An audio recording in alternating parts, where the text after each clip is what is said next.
Good morning, কেমন আছো তোমরা সবাই? আশা করছি সবাই খুব ভালো আছো, আমিও খুব ভালো আছি। আজকে তো আমি ভীষণ ভীষণ ভীষণ ভালো আছি।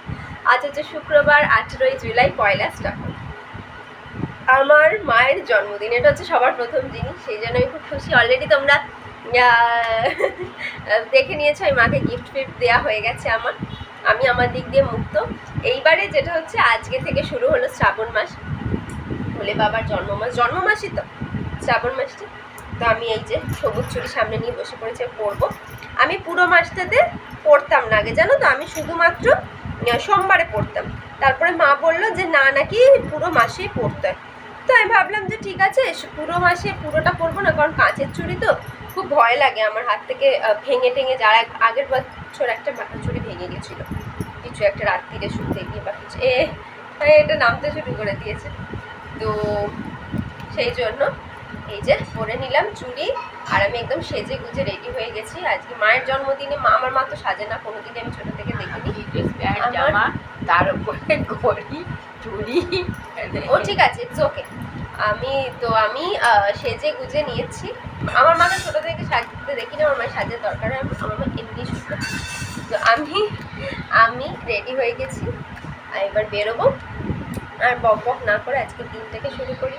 খাওয়া হয়ে গেছে, আশা করছি তোমাদের ব্লগ ভালো লাগবে। মা ওর মধ্যে জোয়ানটা আছে তো, আর দেখে যাচ্ছি। আর তোমার বন্ধ করো গান বন্ধ করো, আমার এক্ষুনি এমনি সারাদিন কপিরাইট আসে। তো চলো আজকের মতো দিনটাকে স্টার্ট করি, আশা করছি তোমাদের ব্লগ ভালো লাগবে, সারাটা দিন খুব ভালো যাবে। আর বক করবো না, বক করার মতো সময় নেই।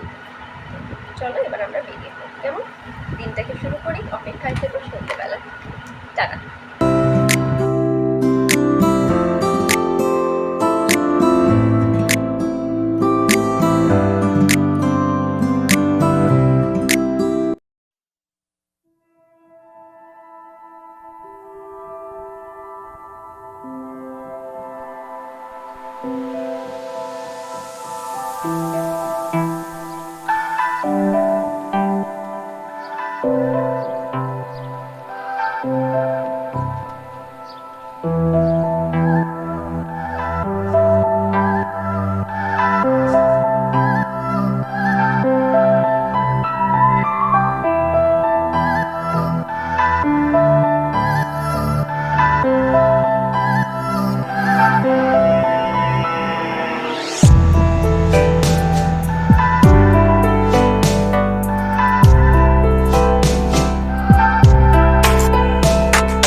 আমি বাড়ি চলে এসেছি, ঘেমে এনে একদম পারফেক্ট টাইমে এসেছি। এবারে সবাই আসবে। হ্যাঁ, আরেকটা দেখো, এইটা বানিয়েছি। আচ্ছা, এটা একটা মানে আছে, বলো তো দেখি, এটা দেখে কিছু বুঝতে পারছি কিনা। দেখাই আমি গোলাপ ফুলটা আগে। সব রঙের গোলাপ আছে, গোলাপি আছে, এই গোলাপি রং আছে, এই গোলাপি রং আছে, এই গোলাপি রং আছে। এটা তো অ্যাকচুয়াল গোলাপি রং। এটা গোলাপি রং, এটা লাল রং। এবারে বলো তো এটার মানে কিছু বলতে পারবে? না, এখনো কেউ আসেনি। মানে না, দেখো, লাল গোলাপ হচ্ছে ভালোবাসার প্রতীক, তোমায় কত ভালোবাসি। হলুদ গোলাপ হচ্ছে বন্ধুত্বের প্রতীক, আমার জীবনের প্রথম বন্ধু হচ্ছে তুমি। আর বাকিগুলো হচ্ছে এমনি সুন্দরতার প্রতীক, ওই জন্য সুন্দর। এবার আসা শুরু হচ্ছে, চলো দেখি। আচ্ছা, কেক এসে গেছে, বাই দ্য ওয়ে। কেক ওই ঘরে, যার জন্মদিন সে কেকও দেখে মনে হয় দেখে নিয়েছে। হ্যাঁ, কেকটা দিয়ে গেল। হ্যাঁ।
না এই ঠিক মনে তো আছে ওর মা বারণ করেছে না সত্যি ভালো। এটা কি বাঁদরের মতো ঝুলছে এটা? মা সত্যি বারণ করেছে না বমি করছে তোটা একটু খাবি তো? হ্যাঁ ও খাবে বলে বসে আছে। Cake cut, cake cut, cake cut করছে। খাবি তো?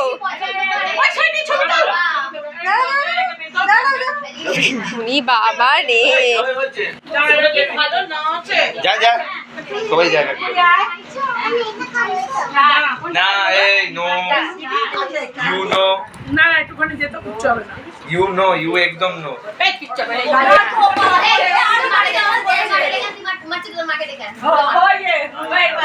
আমি বসে আছি এই যে পিছন দিকে টাপু দিদি, টাপু দিদি বসে আছে। বাবা দেখছে দাদা। এদিকে হাঁটা কর আচ্ছা ওরকম করে খাওয়াতে হবে কেন ও নিজেই খেয়ে নেবে খাবে না ঠিক খাবে না আবার চাইবে একটু পরে হ্যাঁ চোখ কেন ওর পেটটা ভরে গেছে এবার তুই হাত ধুয়ে নে আমাদের ছবি বাজে ওঠে তোর ওঠে আমার ওঠে মনে আছে রান্নার বেলায় টুটুন কোথায় গেল?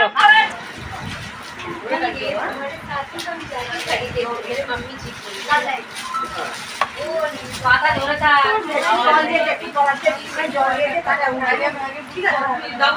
বার কর বার কর বার কর বার কর বার কর। না না ভালো হয়েছে, এটা আমার দরকারি জিনিস। এই জিনিসটা আমি ক্লাস দেখ ছোটোর মধ্যে না ভালো, খারাপ হয়নি, এটা খুব ভালো হয়েছে। দিচ্ছি দিচ্ছি যারা যাচ্ছে 1 মিনিট দাঁড়া খালি।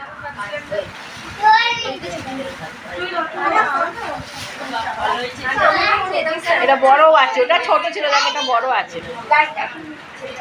এটাই বেশি ভালো হয়েছে তোমার, ইনি দিয়েছে ওই জন্য। কেক কাটা হই হুল্লো সমস্ত কিছুর পরে এবার এসেছি খাওয়া দাওয়া পর্বতে। কালকে মোটামুটি 30 জন মানুষ ছিল, তো আমরা ভেবেছিলাম যে যে যখন বলবে খেতে, কেক ফেক কাটা হয়ে গেলে খেতে বসিয়ে দেওয়া হবে, কারণ হচ্ছে এতজন একসাথে তো খাওয়াটা সম্ভব না, মানে আমাদের ঘরে হবে না ওরকমভাবে। তো কালকে মেনুতে ছিল পরোটা, কাবলি ছোলা, পনিরের তরকারি আর মাংস, কষা মাংস বা চিকেন কষা আর মিষ্টি, আর কেক তো যখন কাটা হয়েছে সেইটা। তো সেই হিসেবেই মানে খাবার দাবার হয়েছিল। মা কাবলি চানা পনির যেটা বানিয়েছিল সেটা একদম নিরামিষ বানিয়েছিল, কারণ অনেকেই আছে যে শ্রাবণ মাস শুরু করছে, যেমন মৌমিতা শ্রাবণ মাস পুরো নিরামিষ খায়, বুম্বা পুরো শ্রাবণ মাস নিরামিষ খায়, তো সেই জন্য ওদের জন্য এইটা বানানো হয়েছিল একদম স্পেশালি, একদম ঠিকঠাক করে। আর সবাই খুব মজা করেছে, খাওয়া দাওয়া হয়েছে। তারপরে গুড মর্নিং। কালকে রাত্রে আর ব্লগটা শেষ করতে পারিনি, সব মিটতে মোটামুটি 1:45 হয়ে, মানে 1:45 আমরা নিচে গেছি, তো সেই জন্য আর কিছু করা হয়নি রাত্রিরে। কালকের দিনটা খুব আনন্দ করেছি আমরা, মানে আমি তো সারাদিন অফিসেই ছিলাম। মায়ের থেকে শুনলে ভালো হতো, মা বলছে এখন নয় পরে, এখন মায়ের কাজ আছে, যেহেতু আমি বেরোবো, সমস্ত কিছু আমার রেডি করছে, টিফিন ফিফিন। তো কালকে দিনটা খুবই ভালো কেটেছে, মায়ের খুব আনন্দ হয়েছে, সেটা বুঝতেই পারছি আমি। আর স্বাভাবিক যে কোনো মানুষেরই আনন্দ হবে। তো আর তো সবাইকে খুব থ্যাংক ইউ যে সবাই এসেছে, হ্যাঁ, যে অনেকেই মানে সবারই কাজ আছে, পড়াও আছে সব, কিন্তু সবাই এসেছে। শুধু রানা মামাই আসতে পারলো না, রানা মামার খুব জ্বর, ওই জন্য ও আসতে পারলো না, বাকি ও ছাড়া সবাই এসছে। আর সবাই আনন্দ করেছে, মজা করেছে, এটাই সবচেয়ে মানে ভালো জিনিস এটাই। আর কিছু বলার নেই, সবাই ভালো থাকুক, আনন্দ করুক। আমরা এবার তো শুরু হলো, আবার পরের মাস থেকে শুরু হবে সবার, তো সবার জন্মদিনই আমরা যাবো বা করবো, আমরা তো যাই না, মারা যায়, তো আবার হবে সবার। তো আর আমি চাই যে আমার মায়েরা হাসি খুশি সবসময় অনেক দিন সুস্থভাবে যাতে থাকতে পারে, কারণ আগে সুস্থতাটা দরকার, সুস্থভাবে যাতে ভালোভাবে মায়েরাভাবে হাসিতে খুশিতে অনেক দিন থাকতে পারে। আমারও গলাটা ধরে গেছে, আমি কালকে রাত্রে অত দেরিতে শুয়েছি, তাড়াতাড়ি ঘুম থেকে উঠে পড়েছি। আমি ভাবলাম থাক, ভালোই হয়েছে যে শনিবার, কালকে ঘুমাবো, কালকে তো একদম কটায় উঠবো জানি না। আর সোমবারে আমি অফিস ছুটি করে নিয়েছি, কারণ সোমবার 21শে জুলাই সব বাস বন্ধ হয়ে যাবে। তো আমি স্যারকে বলিয়েছি, প্রত্যেক বছরই আমি ছুটি করি। গত বছর রবিবার ছিল, ছুটি করতে হয়নি, তার আগে শনিবার ছুটি করে নিয়েছিলাম। তো এইসব মানে এই বছরও ছুটি করব, কারণ বাস বন্ধ, বাস চলবে না। আমাদের এখানে যে বাসে করে আমি যাই সে বাস তো বলেই দিয়েছে যে তারা চালাবে না বা চলবেও না। আর আরেকটার দিকে যে বাসটা, মানে আমি যে বাসটায় যাই ডিরেক্ট, সেইটা না গিয়ে যদি আমি কেটে কেটে যাই সেটাও চলবে না, তাদেরও বাস বন্ধ করে দেবে, বাস তুলে নেয় না। তো সেটা আমাদের অলরেডি কাল থেকে বাস কমিয়ে গেছে। আজকে বিকেলে যাই না কতটা কি পাবো, সকালে তো চলে যেতে পারবো, যে বিকেলে হয়তো ওরমভাবে না পেলে আমি অন্যভাবে আসবো, এটাই ভাবনার আছে। এবার দেখা যাক বাকিটা। তো চলো, আর বক বক না করে আজকে ব্লগটাকে এখানেই শেষ করি। আশা করছি তোমাদের ব্লগ ভালো লেগেছে। ভালো লাগলে প্লিজ লাইক, শেয়ার, কমেন্ট আর সাবস্ক্রাইব করে দিও, পাশে থেকো, দেখতে থেকো সেটার সাথে সারাদিন। দেখা হবে নতুন দিন নতুন ব্লগের সাথে। আর তোমাদের যে বলছিলাম সেই গিফটটা দেওয়ার সময় যে একটা বড় কাজ আসছে সামনে, সেটা কি সেটাও তোমাদের আস্তে আস্তে জানাবো ধীরে সুস্থে। অনেক হয়তো বুঝতে পেরে গেছো, যারা বুঝতে পারেনি তাদের জন্য বলছি যে জানাবো ধীরে সুস্থে। আর আমার চ্যানেলে যারা সাবস্ক্রাইবার আছো প্লিজ তাদের রিকোয়েস্ট করবো, আমার ইউটিউব, আমার ইনস্টাতে আমি আইডি ওপেন করেছি, সেটার সাথে সারাদিন _12। তো সেটাও একটুখানি প্লিজ ফলো করে দিই। চলো, তো আজকের মতো টাটা, দেখা হবে নতুন দিন নতুন ব্লগের সাথে। আজকের মতো টাটা।